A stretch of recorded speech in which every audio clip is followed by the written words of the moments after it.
Olá, estamos de volta. Para você que está acompanhando a gente, nós começamos agora o último painel do dia, esse que é o segundo dia do Fórum Brasil, do Instituto Lado a Lado pela Vida.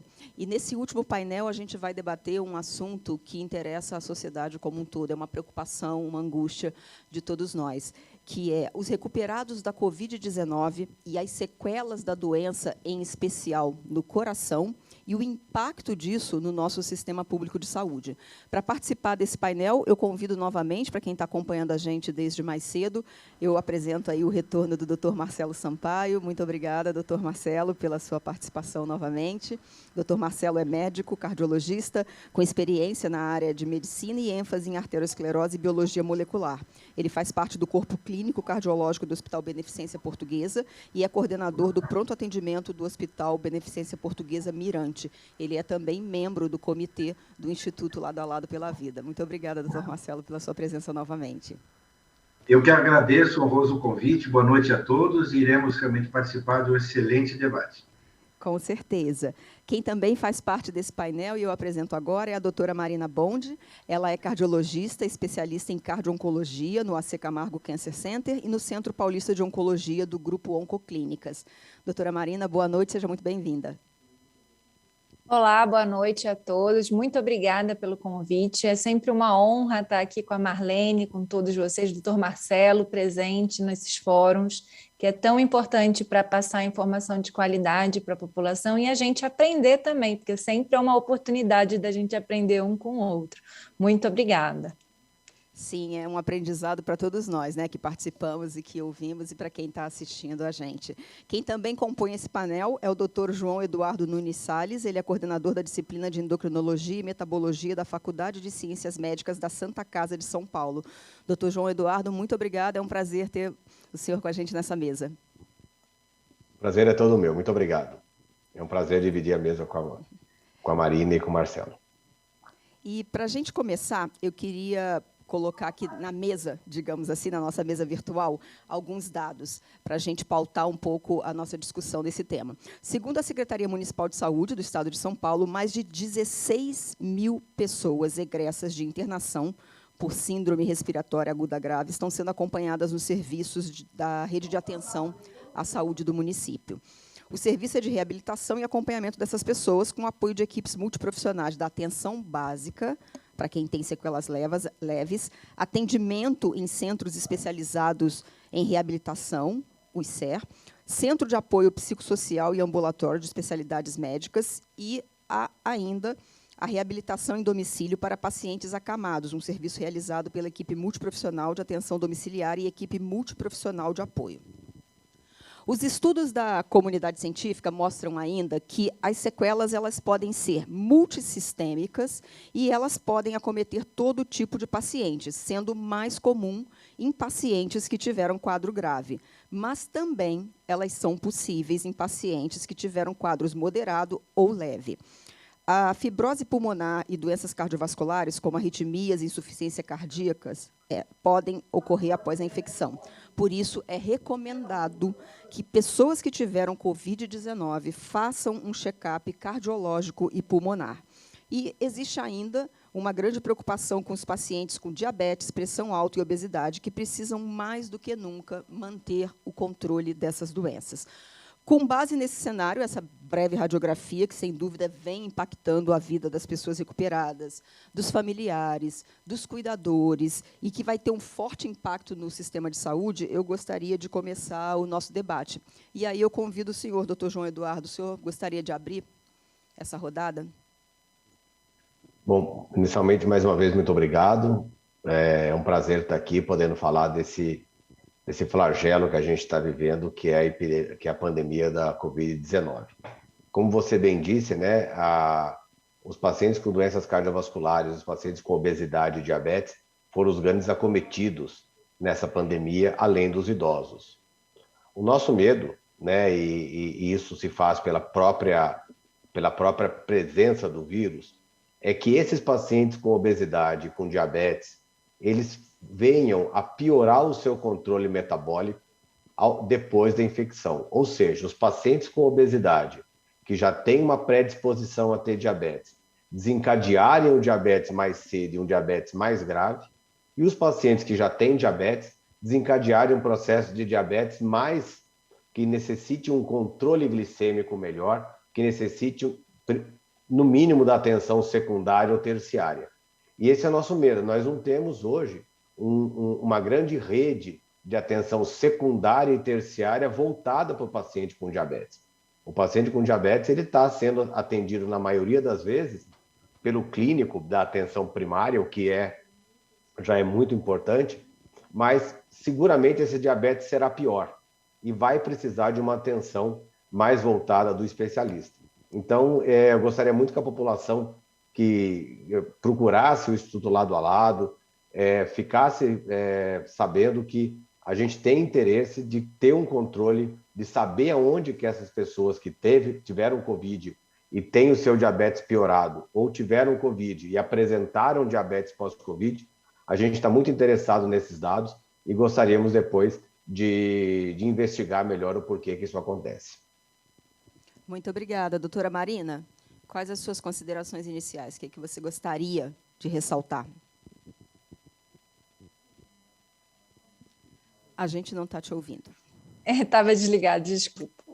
Normal. A gente sabe, sim, que o Covid-19 afeta muito o sistema cardiovascular. Claro que, sem dúvida, o pulmão é o principal órgão afetado e a gente vê com bastante frequência pacientes, mesmo pós-alta de hospitais, etc., manter um quadro de dispneia, de fadiga, com bastante frequência, né? Com uma sequela aí, com fibrose pulmonar, isso é bem visto.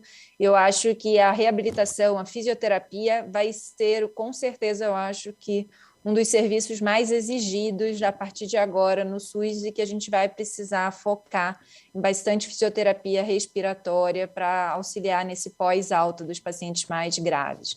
Com relação ao sistema cardíaco, cardiovascular, o COVID ele pode afetar o coração de diversas formas.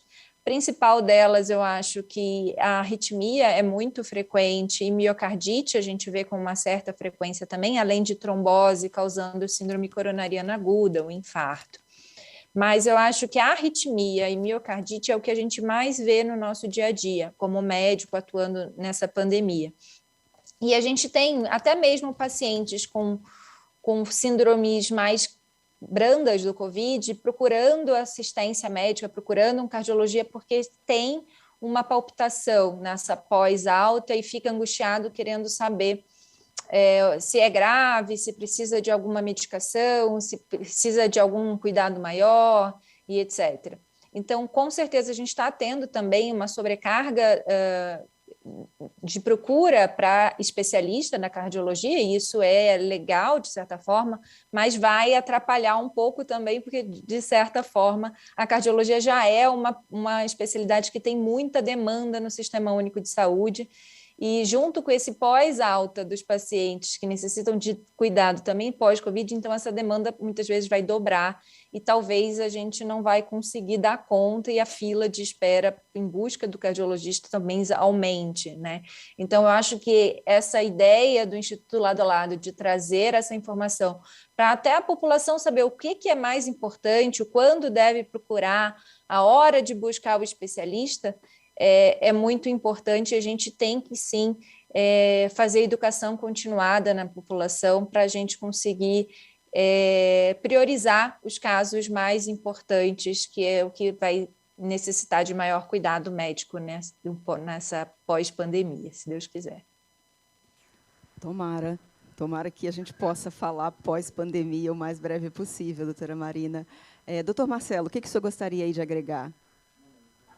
Olha, eu estou atendendo o Covid desde março do ano passado. Então, a gente formou uma visão do que é o Covid, né? O que a gente observa, claro, que o grande comprometimento é a questão respiratória, mas nós tivemos inúmeros pacientes com lesão do músculo cardíaco, gerando as miocardites. Nós tivemos vários pacientes com infarto atípico, por coágulos, por trombos, durante a sua evolução da infecção. E, além disso, nós assistimos os nossos pacientes que ficaram isolados, e esses pacientes, em geral, ou eram mais idosos, ou, eventualmente, tinham doenças cardíacas, que acabaram, pelo isolamento, não se tratando de forma efetiva. Eles vieram ao consultório este ano mais obesos, mais sedentários, mais estressados, e eu acredito que o João deve ter observado também que o controle da diabetes talvez não foi tão efetivo assim nesse período de isolamento. Então, a Covid, não só ela comprometeu diretamente os pacientes do ponto de vista de lesão cardíaca e lesão vascular, como também ela acelerou a descompensação dessa doença pelo aceleramento dos fatores de risco. Isso é péssimo. O que a gente observa é que aquele colapso que existiu esse ano, no começo do ano, e que foi por uma extremamente saturação das internações em UTI, ele pode vir a se repetir nos próximos meses, quem sabe no próximo ano, pelo represamento do cuidado que esses pacientes não tiveram ao longo desse tempo, deixaram de fazer os seus exames, deixaram de ir às consultas médicas. Isso, obviamente, vai ter uma repercussão. Associado a isso, nós vamos ter o Covid estendido, o Covid prolongado, que gera todas essas sequelas que, obviamente, vão estar presentes nesses pacientes mais graves. Estima-se que quase 70%, 80% dos pacientes com Covid, mesmo as formas leves, têm algum grau de envolvimento do músculo cardíaco. Essa é uma estatística bem preocupante. Então, nós estamos atentos a isso. O movimento é um movimento que vem crescendo. É possível que realmente sature os sistemas de saúde por conta desse represamento. Agora, eu acho que nós temos que ter um olhar melhor para o Covid. Eu vejo que os hospitais ainda não estão preparados para isso. Não existem grupos e times específicos de atendimento para a reabilitação pós-Covid. Então, isso também me preocupa. Eu acho que esse debate hoje pode realmente promover insights para os gestores em relação a essa situação. Pegando uma carona no que o senhor acabou de dizer, eu gostaria de perguntar para a doutora Marina, do ponto de vista da comunidade médica, vocês acham que a comunidade médica como um todo, os médicos, os clínicos gerais, médicos de outras especialidades, estão atentos e alertas para esses efeitos pós-Covid nas doenças do coração? Eu acho que, de maneira geral, sim. Né? A gente tem muita informação sobre Covid, acho que, de certa forma, todo mundo sabe que o coração pode ser acometido pelo Covid, não é da mesma frequência do pulmão, mas a gente sabe que existe esse acometimento.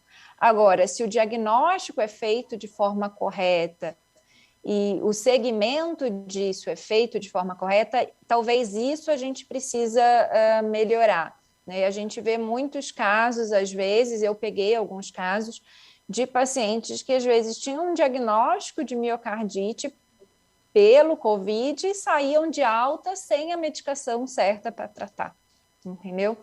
Então, para que você tem um diagnóstico se você não trata o paciente? Ele acaba retornando e voltando para o hospital por outros motivos. Então, assim, acho que a população e os médicos sabem do acometimento, mas nem sempre sabem tratar da melhor forma ou orientar ou fazer um encaminhamento correto dessas patologias. Isso a gente vê com alguma frequência. Mas isso depende também de um ensinamento, né? Então, uma política de saúde pública que consiga fazer um ensino desse médico, que chegue até a ponta, através até de educação à distância, são coisas que a gente poderia usar mais e, infelizmente, ainda não é bem utilizada atualmente, né? E eu acho que é basicamente isso. As pessoas sabem que existe, mas nem sempre sabem o diagnosticar de forma correta ou tratar de forma correta. E aí entra o que eu vi um pouco do debate anterior, a importância, como o doutor Marcelo falou, dessa telemedicina, às vezes, fazendo o papel de médico para médico, ajudando no diagnóstico, ajudando no tratamento desse paciente. Eu acho que isso é uma coisa que realmente vai revolucionar o atendimento dos pacientes daqui para frente. Doutor Marcelo, tem alguma coisa que o senhor gostaria de acrescentar em relação a isso que a doutora Marina falou, de diagnóstico do paciente que acaba saindo sem o tratamento adequado recomendado? Olha, eu concordo com tudo que a Marina falou. Na realidade, talvez uma parte dessa culpa toda, né, da falta do diagnóstico correto, da falta da conduta correta, foi a situação especial e particular que nós vivemos aqui em nosso país, onde faltou liderança, onde faltou uma coordenação, onde faltou uma linha, um norte do que realmente tem que ser feito. Hoje, eu vejo, cada hora chega um paciente no consultório pós-Covid tomando remédios que realmente não fazem parte do correto, da conduta científica, da conduta normatizada nos outros países, né? Então, eu acho que se houvesse essa liderança, e essa liderança poderia realmente puxar para si a responsabilidade da divulgação do tratamento, de como isso deve ser feito, de como deve ser acompanhado. Nós não temos nenhum protocolo oficial nesta linha. Isso já com quase 2 anos de pandemia. Então, nós deveríamos... Faltou exatamente isso. Não há um time unido assistencial que esteja em sintonia com a melhor forma de acompanhar os pacientes pós-Covid. Cada um faz o que pode fazer, o que acredita que é certo, o que acha que é possível fazer. Isto não é bom. Então, por isso que existem essas distorções todas, e a gente ainda está em busca, espera de uma normatização, de uma padronização geral, para que assim a gente possa tratar de forma uniforme todos os pacientes. Obrigada. Queria informar para todos que nos assistem que o doutor João Eduardo ele teve um compromisso e ele não está aqui mais com a gente, mas a gente segue na discussão. Vocês que estão assistindo a gente podem enviar perguntas. Eu tenho já algumas perguntas aqui que eu gostaria de direcionar. A primeira, doutora Marina, vou direcionar para a senhora. Quais os cuidados que o paciente com doenças cardiovasculares precisa ter nesse cenário de pandemia e lentidão com a vacina? Essa pergunta é do Pedro Manuel, que está nos assistindo. Essa é uma pergunta muito importante, né? Como o doutor João falou, que não está mais presente, assim, a gente sabe que os pacientes com doença no coração, obesos e diabéticos, e além dos idosos, foram os pacientes mais acometidos pelas formas mais graves. E, ao mesmo tempo, são os pacientes que ficaram com mais medo de sair de casa e não foram procurar assistência, o atendimento, como o doutor Marcelo falou antes. Então, a gente, às vezes, ficou 1 ano ou mais, 1 ano e meio, sem saber quanto que está a pressão, sem saber como é que está o colesterol, sem saber como é que está o seu diabetes, e isso é muito ruim, porque ou ficou mais em casa e parou de fazer sua atividade física e engordou. Isso, então, é muito ruim, porque ao invés de você agregar saúde, você só agregou doença, né? Piorou o seu controle do tratamento. Então, acho que o mais importante para o paciente que tem doença cardiovascular, sem dúvida, você, com todos os cuidados, com toda a sua proteção, claro, atualmente eu acho que a maioria já foi vacinada, porque a vacinação desses pacientes de maior comorbidade já começou antes, né? Então, acho que a segunda dose, quem não tomou, está tomando agora, porque já deu a hora de tomar, mas ir com todos os cuidados de máscara, usando álcool gel, procurar o seu médico, nem que seja por uma teleconsulta ou presencialmente, fazer um check-up, rever como é que está a sua pressão, rever como é que está o seu colesterol, o diabetes, ver se não ganhou peso, voltar a fazer uma atividade física, nem que seja de forma domiciliar, por vídeo, uma caminhada. A gente precisa ter hábitos de vida saudáveis e assim a gente vai conseguir fazer prevenção cardiovascular, assim como tomar os remédios de forma correta também. E aí, dessa forma, a gente vai conseguir garantir que a saúde venha em primeiro lugar, que o paciente tenha qualidade de vida e se proteja para que, se eventualmente pegar um COVID, que ele pegue de uma forma mais branda, né? Que ele esteja bem compensado das suas comorbidades, das suas doenças, para que, se o COVID vier, venha com uma forma mais leve, que é o que a gente espera, até por isso que a vacina está aí, para a gente prevenir as formas mais graves e, se acontecer, venha um COVID leve, que a gente consiga sobreviver à doença. É essa a ideia. Eu acho que eu consegui responder, não sei se o doutor Marcelo quer responder um pouquinho mais sobre isso. Não, Marina, você foi ótima, concordo tudo com você. Viu? Eu vou dar sequência, encaminhando um pouco um ponto que a Marina abordou, mas eu vou fazer a pergunta para o senhor, doutor Marcelo. É uma pergunta da Juliana Prada, que está nos assistindo. Ela tem 68 anos e ela pergunta: eu tomei a primeira dose da vacina contra a Covid. Eu já estou livre de ter problemas do coração? Infelizmente, não. Você tomou a primeira dose e você está razoavelmente, parcialmente protegido. É por isso que existem duas doses, porque a partir dos estudos foi demonstrado que uma dose só não confere proteção, nem em relação ao contágio e muito menos em relação às complicações. Óbvio que uma dose é melhor do que não tomar a vacina. Então, a gente sabe que você está num processo de imunização, que será só completo quando você completar o que o fabricante e as diretrizes de vacinação recomendam para esse tipo de vacina. Se são duas doses, tem que tomar as duas doses para você estar completamente imunizada. E detalhe, mesmo imunizada, você ainda tem uma pequena probabilidade de ter a doença, mas uma altíssima possibilidade de não ter nenhuma complicação por essa doença. Então, esse é o efeito da vacina.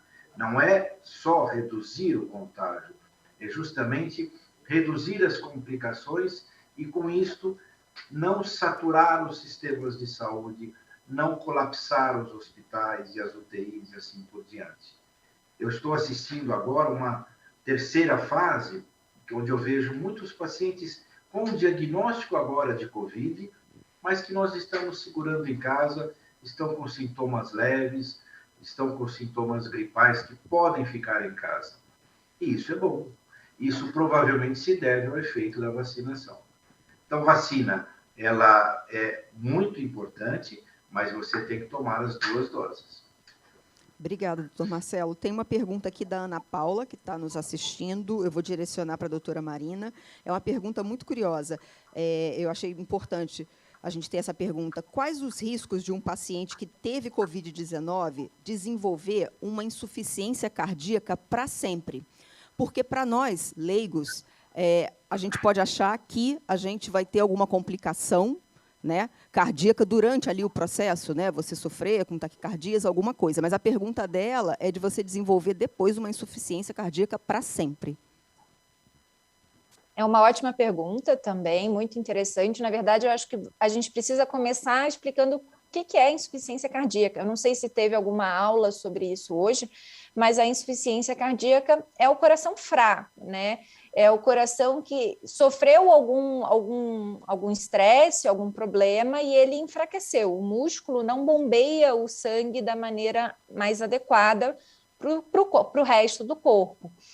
E aí, esse coração grande e fraco é uma doença muito grave, que precisa tomar uma série de medicações e precisa de um acompanhamento bem de perto do cardiologista para que a gente consiga melhorar esse bombeamento, de melhorar o funcionamento desse coração através de medicação e alguns outros procedimentos que hoje em dia existem para tratamento de coração fraco, para que o paciente consiga sobreviver bem, porque é uma doença que, além de ser grave, ela gera bastante sequelas, o paciente tem uma qualidade de vida, se for grave, muito ruim, fica com falta de ar, não consegue fazer o seu esforço, às vezes não consegue nem tomar um banho sem ter falta de ar, ou porque dependendo do grau dessa insuficiência cardíaca, isso descompensa tudo e acaba acumulando líquido no pulmão e o paciente não consegue respirar, fica com falta de ar mesmo, e inchaço no corpo inteiro.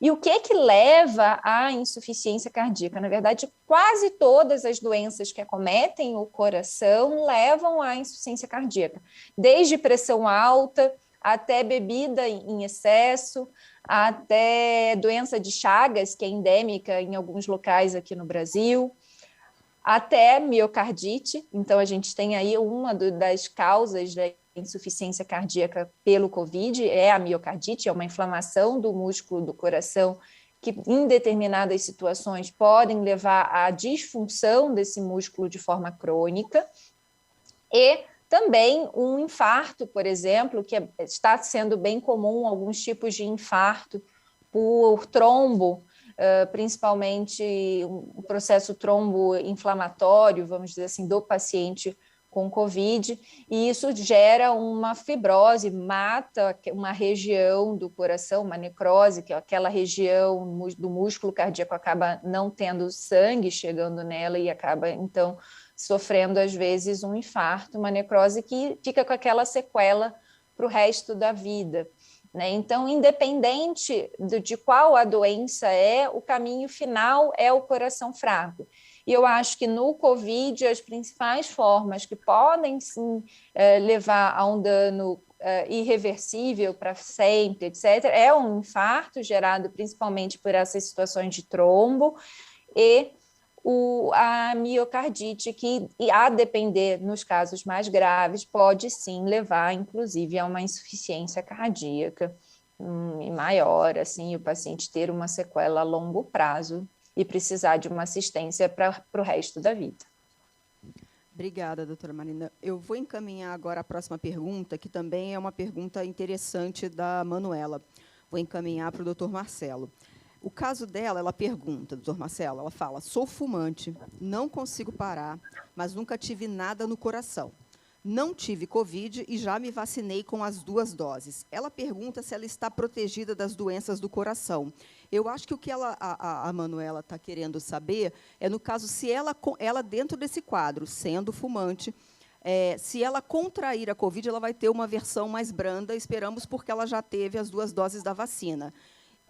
Essa versão mais branda pode gerar problemas de coração?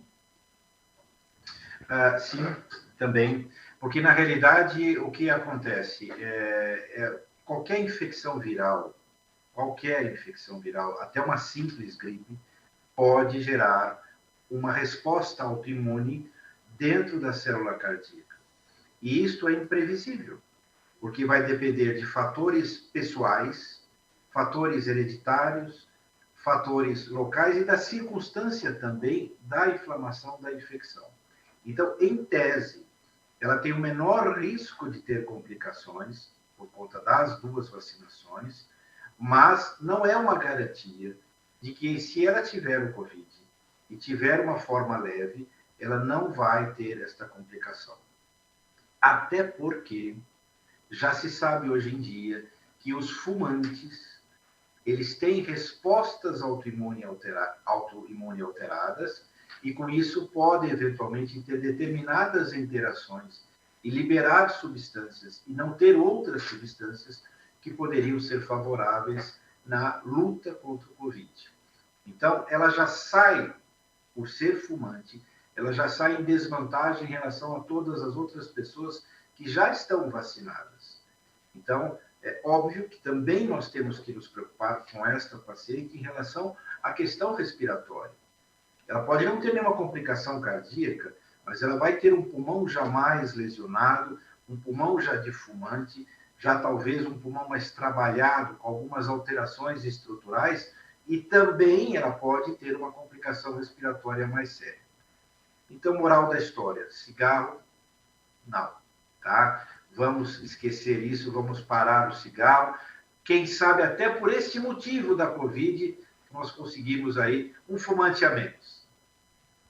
Estamos aqui na torcida. Perfeita a sua colocação. Eu gostaria Clarice, de complementar, não sei se eu posso, aproveitando a deixa do Dr. Marcelo, que o cigarro também é um fator de risco para a doença aterosclerótica. Então, acho que isso é um ponto muito importante da gente falar aqui hoje, porque, aproveitando a pergunta da nossa telespectadora, né, se der para ela parar de fumar, acho que é melhor, não só para o pulmão, não só para evitar o Covid mais grave, mas também para evitar um infarto, e porque o cigarro é um dos principais fatores de risco para formar placa de gordura nas artérias do coração.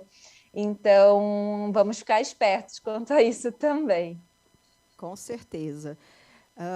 Tem uma pergunta aqui do Juarez, que está nos assistindo, que vou fazer a pergunta para vocês dois. A pergunta dele é a opinião de vocês. Se faltou no Brasil uma campanha de orientação sobre a Covid-19 e agora uma campanha de orientação para quem está com as sequelas da doença. Está faltando isso nesse cenário?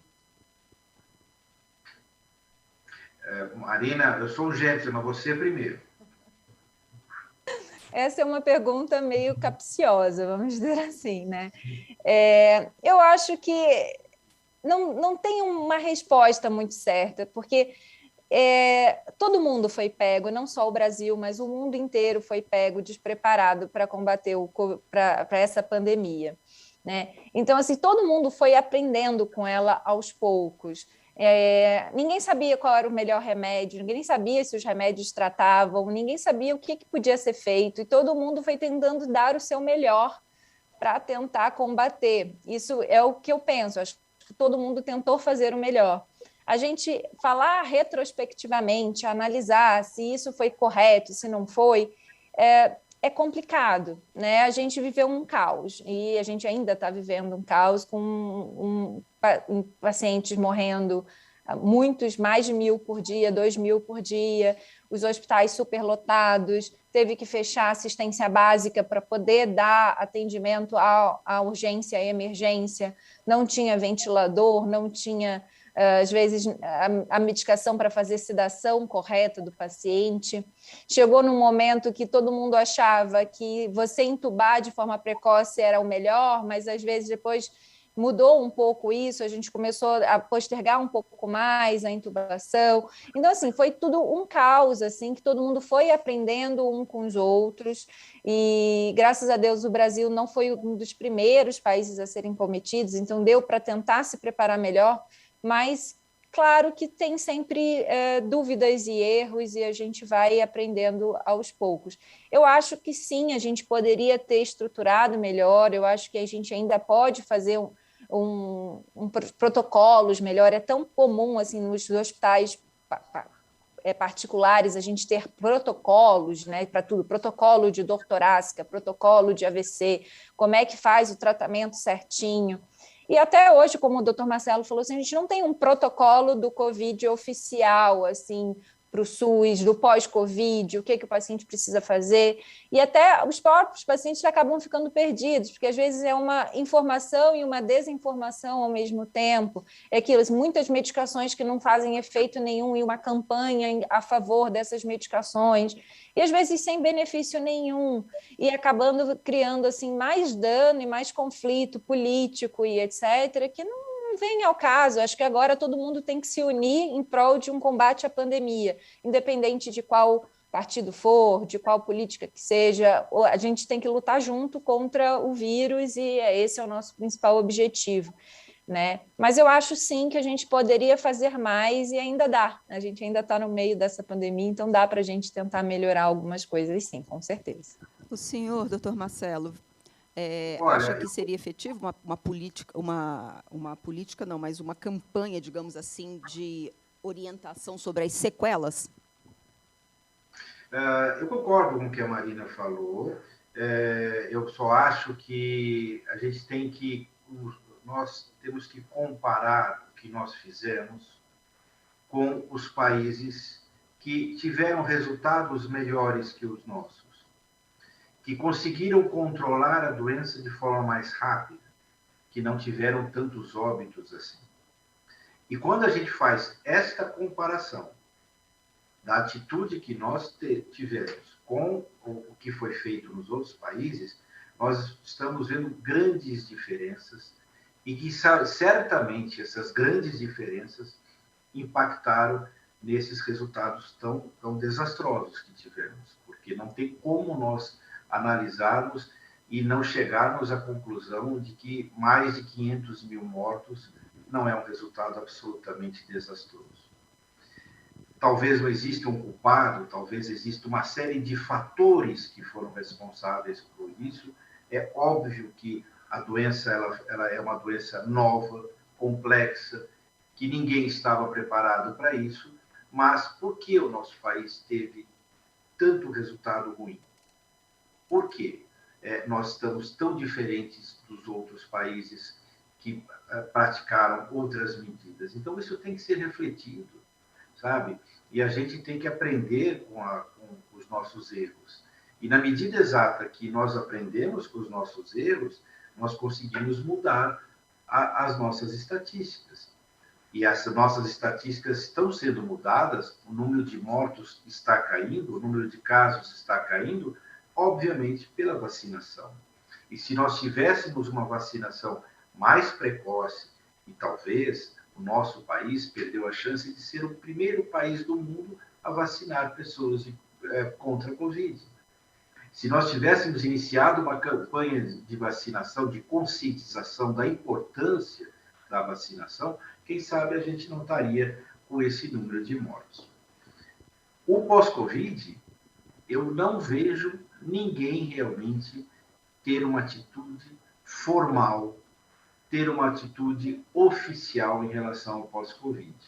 Se fala-se em entrevistas, se fala-se em congressos, em simpósios como esse, muitos médicos dão entrevistas, mas não existe uma política oficial do governo para pós-Covid. Não existe uma diretriz. Que exames que nós devemos pedir após o Covid? Qual é a frequência das avaliações pós-Covid? Quais são as sequelas? Quais são as implicações socioculturais, econômicas, financeiras desse pós-Covid? Não se tem.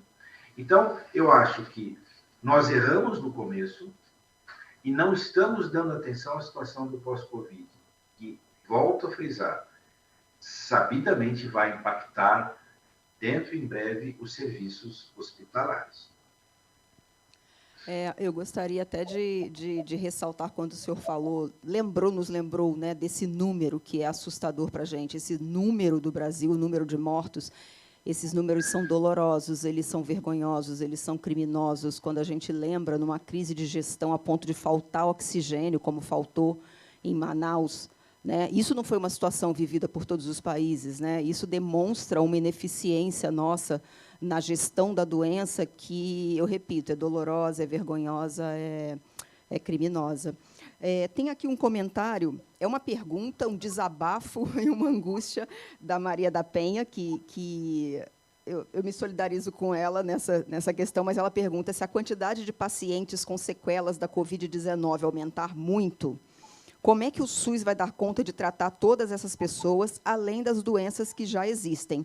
Ela, inclusive, colocou a hashtag muito preocupada.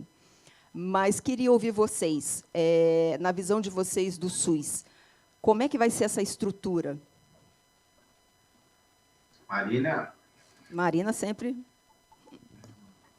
Eu também concordo com ela, eu fico bem preocupada também. A gente sabe que, infelizmente, por mais que o nosso SUS seja um sistema único e dá bastante assistência, a gente agora com a vacina, todo mundo agradece ao SUS por existir e etc., ele tem suas falhas, né? Então, isso a gente vê e a gente fica preocupado porque a questão de chegar até a assistência, isso é um pouco preocupante. Então, você vai até a unidade básica, mas quando você precisa de uma especialidade, quando você precisa de uma reabilitação, às vezes a fila é grande e demora a chegar. Então, com certeza, vai ter a superlotação pela demanda represada do pessoal que ficou em casa, os infartos que não foram diagnosticados corretamente, a pressão alta que não tratou adequadamente, os cânceres que não foram diagnosticados de forma precoce. Eu, como cardio-oncologista, tenho que lembrar deles também. Então, tudo isso está represado e vai ter um momento que vai, sim, explodir e vai começar a lotar a porta de entrada da assistência primária, os hospitais e etc. Junto com esse pós-Covid, com as pessoas que estão precisando de reabilitação e precisam de consultas, e isso vai aumentar, sim, a demanda. A gente não sabe como vai ser, eu acho que isso é uma grande pergunta até para os governantes, para os gestores, prepararem as unidades para essa demanda represada que vai acontecer e melhorar o sistema de regulação. Eu acho que é uma coisa que a gente precisa, porque as filas realmente demoram, os pacientes não conseguem chegar no local nas especialidades, isso a gente vê com bastante frequência, paciente que às vezes fica pulando de pronto-socorro em pronto-socorro atrás de um diagnóstico de câncer e, na verdade, ele precisava ir na unidade básica para ela fazer uma referência ambulatorial para o oncologista e, às vezes, não tem isso, eles não fazem, até a educação, a gente trabalhar com a educação da população, da onde deve procurar, não adianta procurar, às vezes, o pronto-socorro, procurar, sim, a unidade básica, educar o médico, educar o enfermeiro, o que eles podem fazer para ajudar o paciente, para que facilite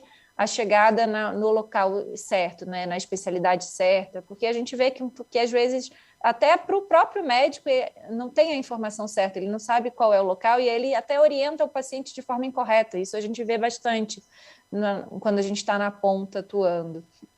Então, é preocupante, a gente vai ter que se preparar para isso e eu espero que os gestores estejam pensando nesse pós-Covid para que tomem as soluções e não aconteça o caos. Doutor Marcelo, só pergunta fácil, né? Como é que o SUS vai dar conta? Maria da Penha, não vai dar conta. Né? Não vai dar conta. Hoje, há cerca de 2 semanas, eu estava participando de uma reunião com vários cardiologistas de outros estados e estima-se que milhares de pacientes estejam na fila para uma cirurgia cardíaca atualmente. Então, essas cirurgias cardíacas não foram realizadas em 2020. Não foram realizadas em 2021, no primeiro semestre. E agora esses pacientes estão na fila, aguardando as cirurgias que deveriam ter sido feitas no começo de 2020. Não irá dar conta. Você imagina, soma-se a isso todos os sequelados de Covid, né? Com inúmeras necessidades de medicamentos, de mais leitos hospitalares, de internações, de exames diagnósticos. Então, realmente não. Então, aí que realmente eu gostaria de fazer um apelo. Eu tenho certeza que temos alguns gestores que estão nos assistindo e pessoas muito influentes também. É muito importante nós nos prepararmos. Eu lembro que no começo da pandemia falava-se, olha, que bom que o Brasil não chegou ainda dessa forma, como está a Itália, como está a China, porque nós estamos com tempo para nos prepararmos para poder enfrentar esta pandemia. E quando começou, os casos começaram aqui, eu até fiz alguns comentários com os médicos que trabalham com a gente, eu falei, olha, é capaz o Brasil dar o exemplo mundial de atendimento de Covid. E, de repente, aconteceu tudo isso, faltando oxigênio e pessoas morrendo em casa porque não tinha vaga em UTI. Então, nós não soubemos fazer um preparo adequado. E o que a gente precisa agora é nos levantarmos, porque o SUS está nocauteado. Então, nós precisamos reerguer o SUS. Eu fiz a minha formação no hospital público, Dante Pazanese, a qual eu tenho um orgulho. Eu tive honra e orgulho de atender pacientes do SUS. E nós temos que ajudar esse sistema.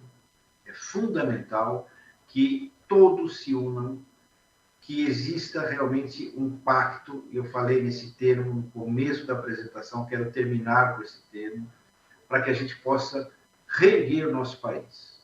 Nosso país precisa de força, precisa de trabalho, nosso país precisa de união, encerrar as polêmicas, divergências, e isso é muito importante, porque só assim nós iremos conseguir enfrentar o que eu imagino que exista lá para frente. Porque senão nós vamos assistir todo ano cenas de hospitais lotados e gente sofrendo e pessoas não tendo um tratamento adequado. Então, chegou a hora de nós largarmos todas as diferenças e pensarmos no bem-estar da população, no melhor tratamento assistencial que nós podemos dar para os nossos pacientes. E nós sabemos fazer isso. O SUS é reconhecido internacionalmente por essa excelência. Eu vi como haviam médicos do interior do país trabalhando em Santa Casas que realmente não tinham o menor recurso e fazendo o possível e impossível. Eu recebi pacientes de todos os lugares do país e recebi pacientes muito bem tratados.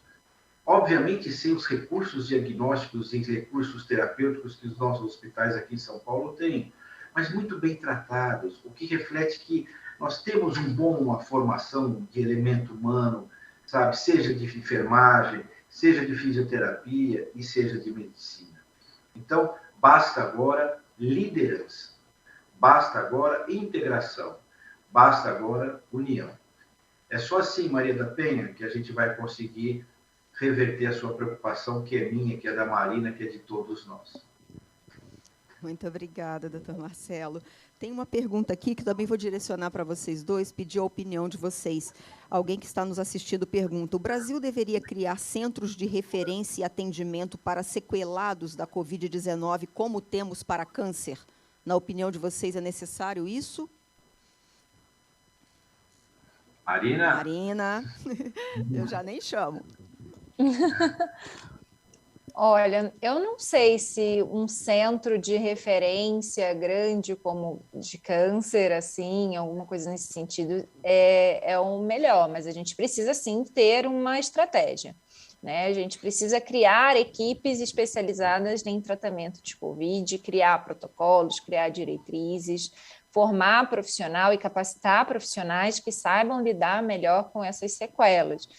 É difícil dizer assim, você criar um grande centro especializado nisso. Eu espero que não seja necessário, vamos dizer assim, que seja uma coisa pontual, como as grandes pandemias que atingiram a humanidade, duravam lá seus 3 anos e a coisa passava. Então, eu não sei se formar um grande centro seria necessário, mas eu acho que capacitar pessoas mais especializadas nisso, criar equipes, e os hospitais terem os profissionais de referência para tratar esses pacientes, criar diretrizes para você saber certinho quais são os profissionais, qual a rotina de acompanhamento desses pacientes, quais são os recursos, até equipes multiprofissionais, não só médicos, mas fisioterapeuta, fono, porque tem que lembrar que o paciente às vezes ficou entubado muito tempo, então tem as outras sequelas também, né? Então precisa de físio, fono, nutrição, porque às vezes ficou muito tempo lá, emagreceu, perdeu massa muscular,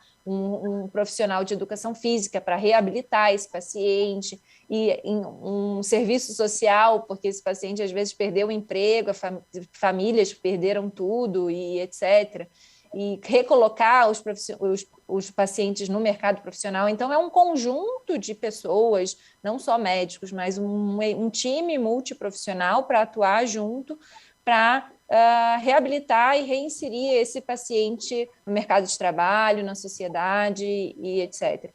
Então, assim, não sei se um grande instituto é necessário, mas com certeza equipes especializadas nisso vão precisar ser geradas. Doutor Marcelo, sua opinião? Olha, é assim, para ser bem curto e para dar possibilidade de outras perguntas, concordo, Marina falou exatamente o que eu penso. É protocolo, diretriz, capacitação. Não vejo outros recursos, mas eu acho que todos os hospitais têm que ter esse tipo de preocupação, porque isto vai acontecer, já está acontecendo e talvez as pessoas não estejam medindo, não estejam dimensionando, mas isso sabidamente vai acontecer em tempo curto. Mas é o que a Marina falou, não vejo necessidade de criar grandes estruturas com grandes recursos, nada. Realmente capacitação, treinamento, fluxo e protocolo. Obrigada. Tem aqui mais um comentário e perguntando a opinião de vocês dois se as pesquisas não deveriam ser mais priorizadas no Brasil. A pessoa escreveu, com tanta gente com sequelas, imagino que muito vai ter que ser pesquisado sobre essas sequelas, se elas serão curadas ou se serão para sempre. Eu acho que essa pergunta também reflete essa angústia, essa dúvida das pessoas, né? Se as sequelas, se elas são temporárias ou perenes. Marina, quer começar? Assim, eu acho que a pesquisa sempre deve ser mais bem incentivada, não só no Covid, mas para qualquer tipo de doença. Não só a pesquisa, mas como a educação, né? O nosso país, infelizmente, ele deixa de lado essa valorização da pesquisa, essa valorização de profissionais que vão focar em criar conhecimento, em pesquisa básica, em pesquisa clínica, em assistência ensinar, né? É tão mal remunerado os professores, até mesmo professor, às vezes, universitário, às vezes não consegue ser bem remunerado, e muitos médicos já acabam não fazendo educação, não indo para pesquisa, apesar de gostar e de amar isso, acaba desistindo porque é muita burocracia, não é bem remunerado e fica uma carreira que não vai para frente. Então, isso a gente não quer não conseguir fazer as coisas, a gente quer ter êxito em tudo que a gente faz, né, no meio profissional, vamos dizer assim. Infelizmente, aqui no Brasil, essa parte de pesquisa é algo que precisa ser muito mais bem incentivada, e desde pesquisa básica, laboratório, até pesquisa clínica, né?